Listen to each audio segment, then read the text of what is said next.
Last week, I broke apparently what is an unspoken rule on Jets YouTube, and I was mildly critical of Robert Saleh, and I got over a dozen personal messages and comments saying, Kevin, I can't believe you would do this.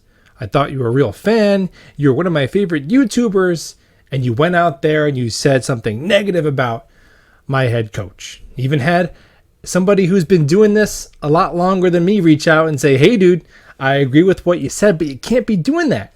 It's going to tank your channel. Can't be talking bad about either Zach or Robert Saleh. Everybody knows that. So I wanted to come before you today and very, very humbly double down. Hold up.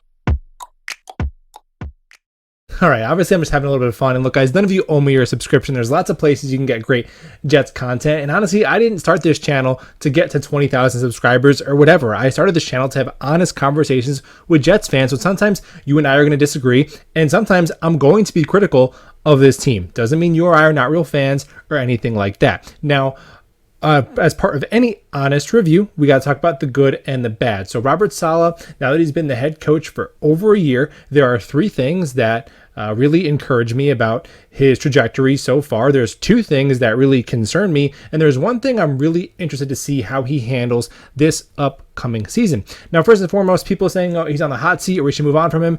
You don't want to do that. Even if you really don't think Robert Saleh is the guy, you don't want to can a coach after 1 or 2 seasons unless it's an absolute dumpster fire. Okay, like an Urban Meyer situation, because the next guy you want to bring in, they're going to look and say, hey, you only gave that guy 1 or 2 years. He didn't have hardly any talent to work with the first year, and then you fired him. What reputable coach with options is going to move their family across the country and come work for you if they're only going to get a 1 or a 2 year leash? You want Saleh to be here a long time. If you look around the NFL, the successful teams, the dynasties, they all have continuity in their coaching staff. That's what we want. Now, the first thing I like about head coach Robert Saleh is, it sounds cliche, but I like his character and his ability to be a professional motivator. Let me tell you why those things matter.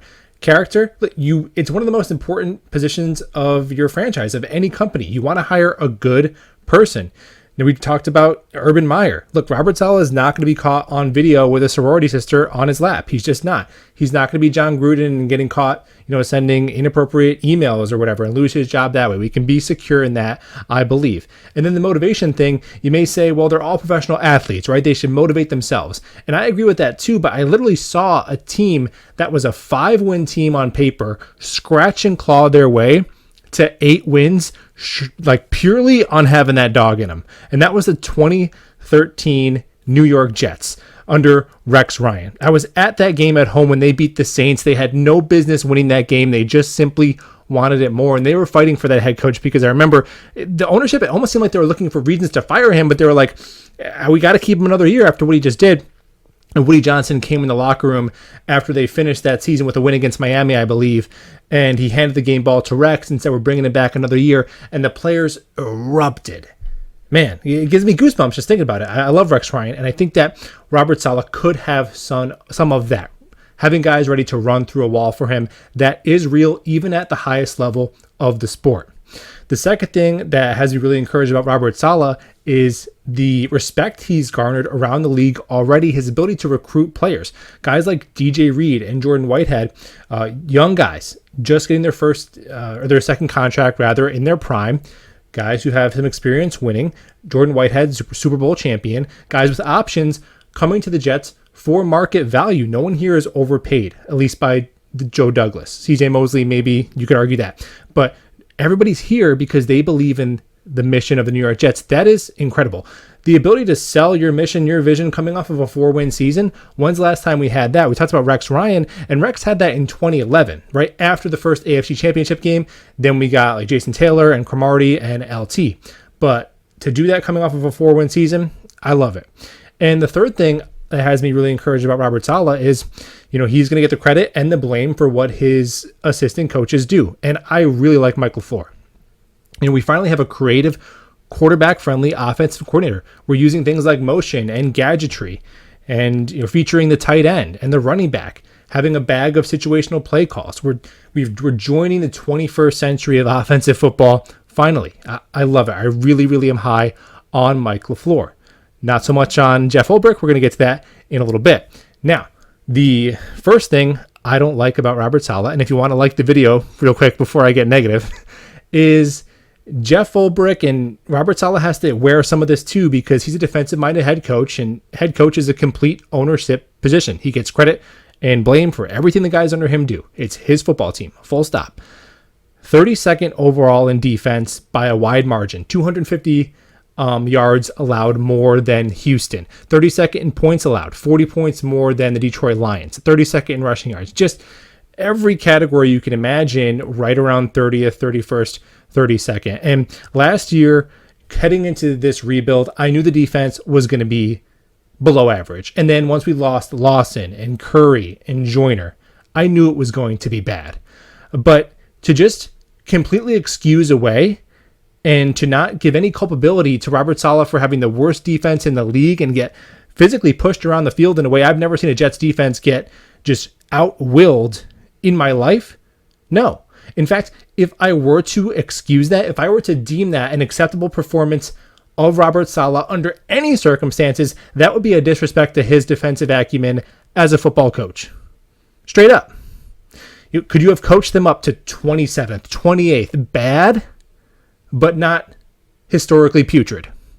I think Robert Saleh could have done that. And if you don't think so, then maybe you need to raise your expectations of our head coach. Number two, the second thing that concerns me. Now, a lot of you have left comments to me that he's too nice or he's too much of a player's coach. And I don't necessarily agree with that. I think his personality is what it is, and he has to be authentic, and you can do it a lot of different ways. Obviously, you can be a curmudgeon like Bill Belichick, or you can be like Andy Reid and Pete Carroll, two of the nicest guys in the world. Pete Carroll chewing his gum, clapping his hands on the sideline. All three of those guys are Super Bowl champions. However, the thing that concerns me is I don't know if I've ever heard a head coach, and correct me if I'm wrong in the comments, make some of the lamest excuses for lack of production I've ever heard, just to be frank. We talked on the drops, right, at the green and white scrimmage, and then Robert Saleh gets on there and says, oh, it's the depth perception. We're in a different spot. That's insane. That's crazy. Catch the ball. You're going to be playing in blizzards. You're going to be playing in Mile High. You play games in London. You got to catch the ball. You're professional athletes. That's fine. You don't have to be mean about it. You don't have to call anybody by name. Just say, no, we got to catch the football. That's it. And then there was other times where people brought up the defense, and he was like, well, if you look at weeks 2 through 4, we were pretty good. And then the run defense was only bad because we gave up so many big runs. But other than that, if you take he sounds like me on Twitter, and as fans, that's fine for us to go PFF and try and overanalyze it. But dude, no, you are a bad defense, full stop. And if your run defense gives up a lot of big run plays, you're a bad run defense. It's not that complicated. So I don't need to hear those excuses. We can be positive, but still have high expectations and hold your players accountable. I do think what he says to the media matters.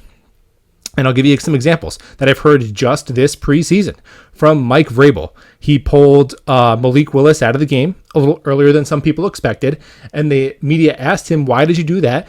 And Mike Vrabel said, because I wanted him to throw the ball from the pocket, and he wasn't doing that. It's a preseason game. I gave you a directive. You weren't doing that. You're out of the game. That's all. Mike Tomlin, the same thing. Another rookie, not getting as many snaps as wanted. And they asked him, and he said, I needed him to make big league plays, and he wasn't making them.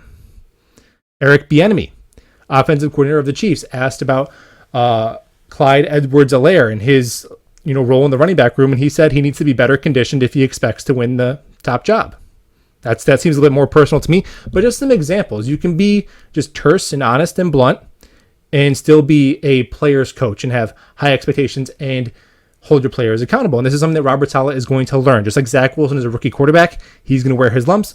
Robert Saleh is going to make some of these, what I would consider mistakes, and he just has to grow from them and not repeat mistakes. Now, here's the third thing. I was going to say it as a point of criticism, but I'm going to leave it as a wait and see, because I do have to factor in the lack of talent we had on defense last year. And that is, I really want to see this year, how much do we tailor our defensive game plan, number one, to match to take advantage of the talent that we have on the defensive side of the ball. And then number two, to take away what the other team's best approach or best weapons are, because it seems like the creativity that I get from the offensive staff the defensive staff, I kind of get rigidity, and this is the system, and it's going to work.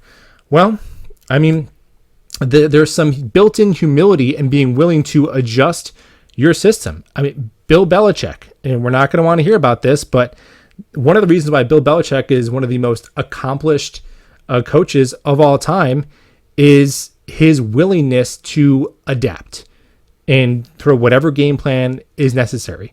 I mean, Bill Belichick has coached a team that has thrown 3 passes in a game and 62 passes in a game. He had a game against the Steelers where he blitzed 1 time the whole game because Big Ben is so lethal against the blitz back in the heyday. And he had a game Monday night against the Jets where he blitzed 32 times. Bill Belichick had a running back score 4 touchdowns in a game, and he was cut a few weeks later because the confidence of his young players, the amount of money somebody's making, what the ownership wants, what the media wants, what the fan wants, what question he's going to get after the game, and even at times the development of his young players. All of those things come second to winning the next game on the schedule no matter what. And when is it time to do that as a young team? I would say sooner rather than later. We want to adopt that mindset. So there's my review. Robert Saleh, 1 year in. Things I like, things I don't like. Glad he's our head coach, but he's not perfect. We got to talk about it sometimes. All gas, no break.